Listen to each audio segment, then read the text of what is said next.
Then the second chapter. Sankhya Yoga. Sanjaya said. His eyes were filled with tears, and his eyes were filled with compassion. Lord Madhusudana spoke these words to him who was in despair 2-1.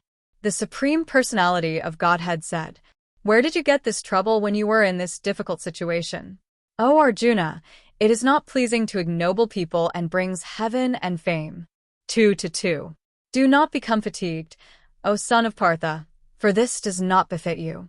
O scorcher of enemies, give up this insignificant weakness of your heart and get up. 2-3. Arjuna said, O Madhusudana, how shall I confront Ma and Drona in battle? O destroyer of enemies, who deserve to be worshipped, I shall fight with my arrows. 2-4. For killing the teachers is a great genius.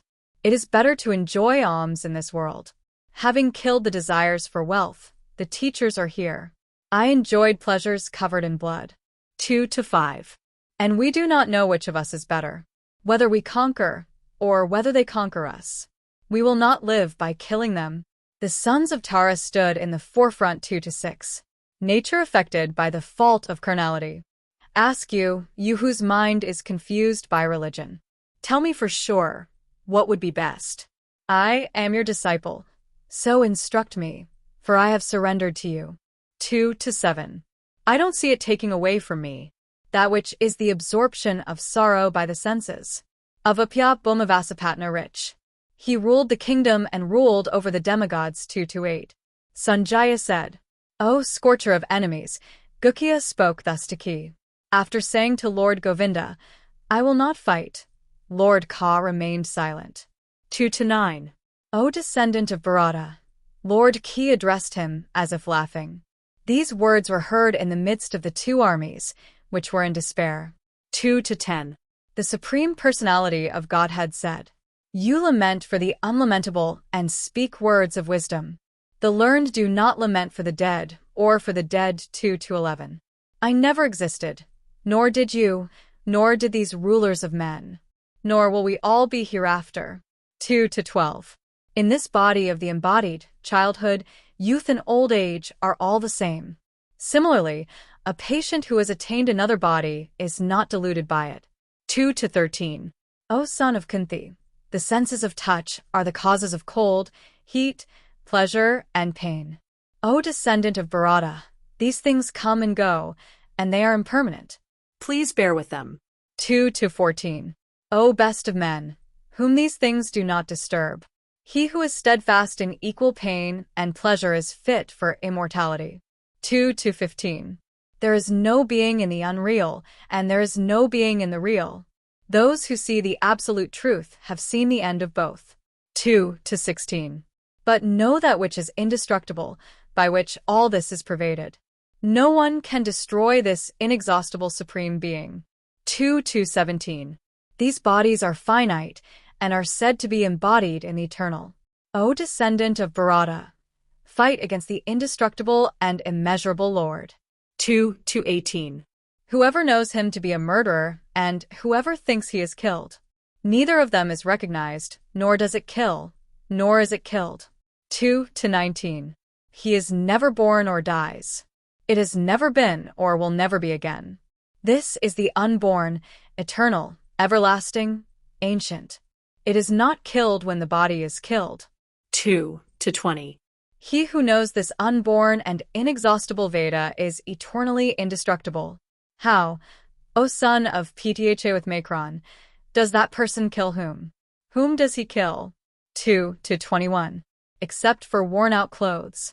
A man takes on new ones and others. And bodies leaving the old, the embodied soul merges with others and new ones. 2-22. Weapons cannot cut him, nor can fire burn him. It is not wetted by water, nor dried by the wind. 2-23. This body can be cut, burned, washed, or dried. This supreme being is eternal, omnipresent, stable, immovable. 2-24. This is called the unmanifest, the unthinkable, the incorruptible. Therefore, knowing this, you should not lament. 2-25. And yet you think that he is eternally born or eternally dead. Yet, O mighty armed one, You should not lament in this way. 2 to 26. Death is certain for one who is born, and birth is certain for one who is dead. Therefore, you should not lament for something that is inevitable. 2 to 27. O descendant of Bharata, the unmanifest and other beings are manifest in the middle. What is there to lament about the unmanifest deaths? 2 to 28. Surprisingly, someone looks at. Don't be surprised, he says, and so does another. Surprisingly, another hears him. Even after hearing this, no one knows it. 2 to 29. O descendant of Bharata, the embodied soul is eternally immortal in the body of everyone. Therefore you should not lament for any living entity. 2 to 30. You should not be shaken by your own religious duties.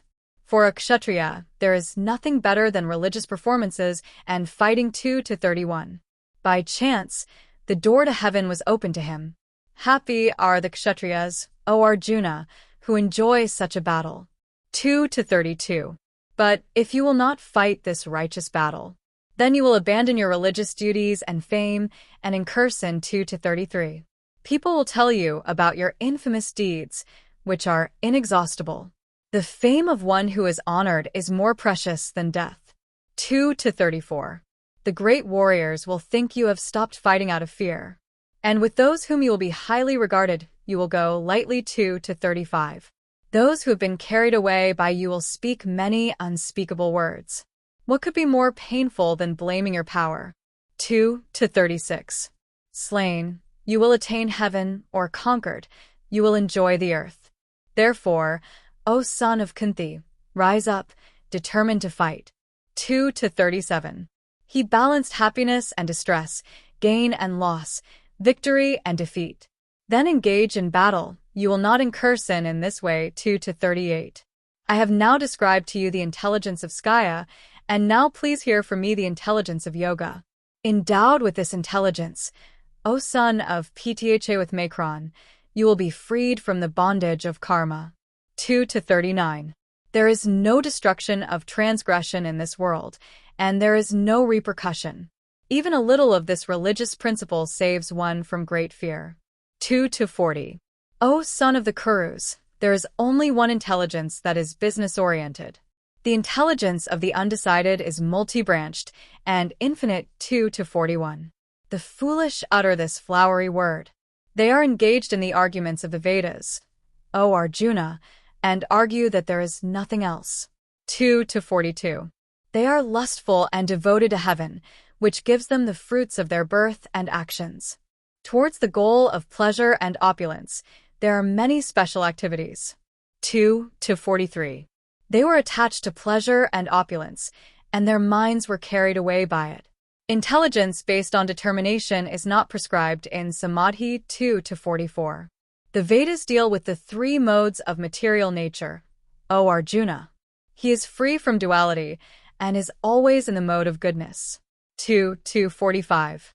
As much as there is no harm in drinking water, it is flooded everywhere.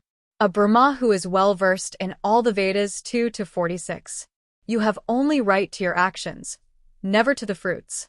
Let not the fruits of action be your motive, nor let your attachment be to an action. 2 to 47.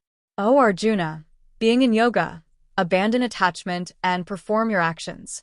Being equal to perfection and incompleteness is called yoga. 2 to 48. O Arjuna, far better is the practice of intelligence. Seek refuge in intelligence, for the miserable are the causes of fruition. 2 to 49.